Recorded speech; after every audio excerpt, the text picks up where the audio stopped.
Baraza jipya la ulinzi la Iran lilionya siku ya Jumanne kwamba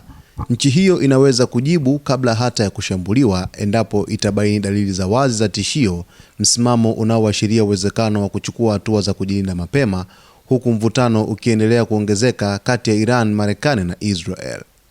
Katika taarifa iliyotolewa kupitia vyombo vya habari vya serikali, baraza hilo limesema kuwa madai ya kauli za kuingilia mambo ya ndani ya Iran zinaweza kuchukuliwa kama vitendo vya uhasama endapo zitavuka mipaka ya maneno ya kawaida. Taarifa hiyo ilisisitiza kuwa usalama wa Iran, uhuru wake na mipaka ya eneo lake ni mstari mwekundu usioruhusiwa kuvukwa, na ikaonya kuwa tabia yoyote ya uhasama ikiendelea,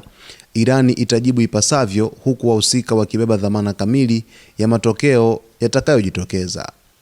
Baraza hilo lilisema kuwa kwa mujibu wa kanuni za kujilinda kisheria, Irani haijifungi kujibu tu baada ya kushambuliwa, bali itazingatia dalili halisi za tishio kama sehemu ya tathmini yake ya kiusalama.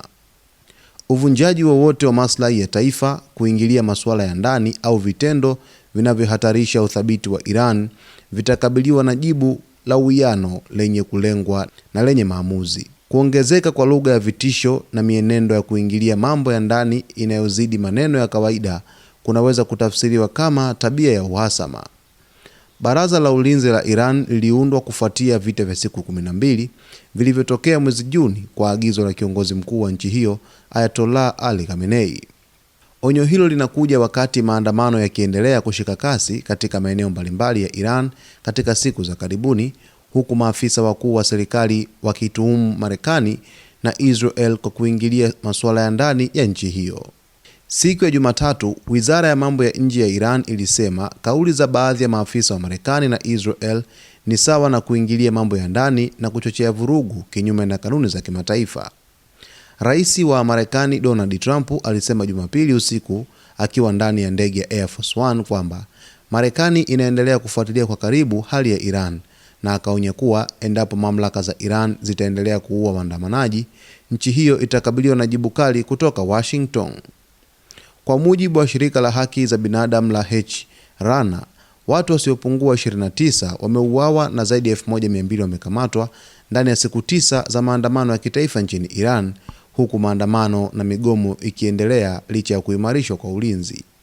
Kauli ya baraza jipya la ulinzi la Iran ambayo imeweza kutolewa siku ya Jumanne inatishia hali ya usalama ya Mashariki ya Kati kwa ujumla, ikionyesha wazi kwamba huenda siku za hivi karibuni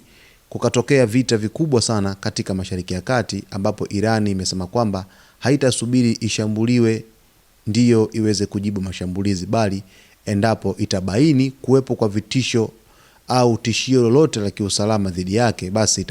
itawajibika kuweza kuanzisha mashambulizi ya kujilinda mapema, ikiwa ni hatua za ulinzi za mapema dhidi ya taifa hilo la Jamhuri ya Kiislamu ya Iran.